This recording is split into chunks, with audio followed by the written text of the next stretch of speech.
Well, of course, these days, Canadian troops, the Canadian mission in Afghanistan, in fact, our whole military operation is under a lot of scrutiny, both over here in the House of Commons and also in the hearts and minds of Canadians coast to coast. But you know what?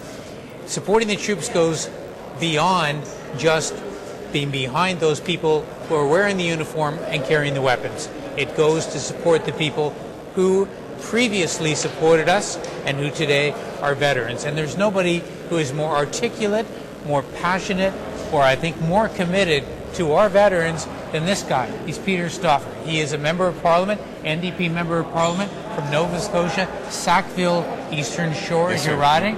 And you have, I've heard your rise in the House of Commons, and the other day you asked a question of the Prime Minister. You nailed the guy.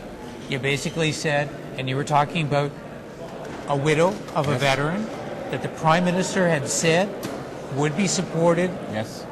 And she hasn't been. That's correct.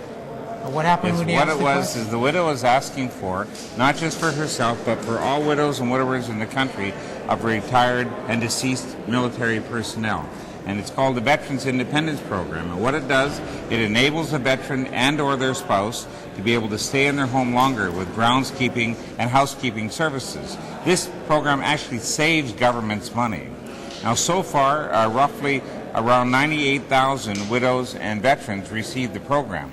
But Mr. Harper said in a letter that was written that he signed on June 28, 2005, that if they form government, they would immediately extend the V.I.P. program for all widows and widowers of veterans regardless. Immediately. 16 months later, we still haven't got the extended program. All right, so have you received an answer that's appropriate? No, we have not. What do you tell this woman? Well, what I tell the woman is to don't give up.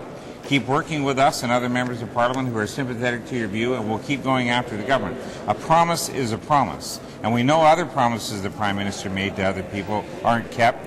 But if you're going to deliberately mislead a widow of a veteran, you've got serious personal and political problems. And we're going to continuously remind the government. And the answer I get from Minister Thompson is, well, it's under a health care review. That's not what the letter said. The letter said you extend the program immediately. And it can be done like that. Any person that served overseas, World War II or Korea, boom, done. You just prove that you've served overseas, you get the program. That's it. Not that difficult. How, in general, Peter, do we treat our veterans? Scale of 1 to 10 right now. 6. I give it a 6 right now. An awful lot of veterans, of course, are having a heart problem, a lot of problems ascertaining hearing aids and hearing loss because they worked on those naval ships and in the gunners and that. And when they left the war, they didn't go get a hearing test. They just forgot about it and went back to work or went back to their families. 50 years later, 60 years later, they've got tinnitus and hearing problems, even though it's been proven that loud exposure can cause long-term effects down the road. DVA is cutting them off because they say, look, you can't prove that you had a hearing loss then, you can't prove it now, it's just old age causing it. So, but in other areas, DVA does do a good job in looking after some of our veterans, and it's not the people on the ground at DVA offices, it's here in Ottawa and in Charlottetown where the problem is. We've got to continue going after them. All right, Peter, update us quickly on another issue, which has been Agent Orange. Yes. Which has been obviously this chemical, Vietnam-era chemical that was sprayed all over all over New Brunswick, right? Or Cape Gagetown? Yeah, Gagetown area was sprayed, yeah. Well, Greg Thompson used to be one of my Conservative colleagues before I left the dark side. Yes, sir. But Greg, of course, was always a big advocate of fighting to get some justice for the Agent Orange people. Now he's the guy in charge. That is correct. Has he delivered? No, he has not. In fact, he personally went after Albina Gariani, saying the Liberals were too slow, too many guys are dying, and he's right. He was absolutely correct.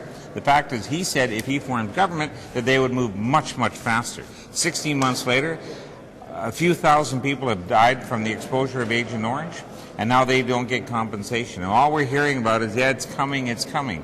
But every day we delay, these elderly veterans and civilians that were exposed to Agent Orange are dying. And Britain's starting to compensate their folks. America has already done it. There's no reason we couldn't have done it a lot sooner. Okay. Well, Peter, listen, I want to congratulate you for fighting so hard for a cause. You certainly make your mark in the House of Commons. You stand up. People listen to this guy. It's a very effective parliamentarian. Good to see you again, buddy. Garth, if I may say so, because I was born in Holland and my parents were liberated by the Canadians and our allies, so I have a personal bias towards our veterans. But thank you for the opportunity. Pleasure indeed. Thanks for watching MPtv.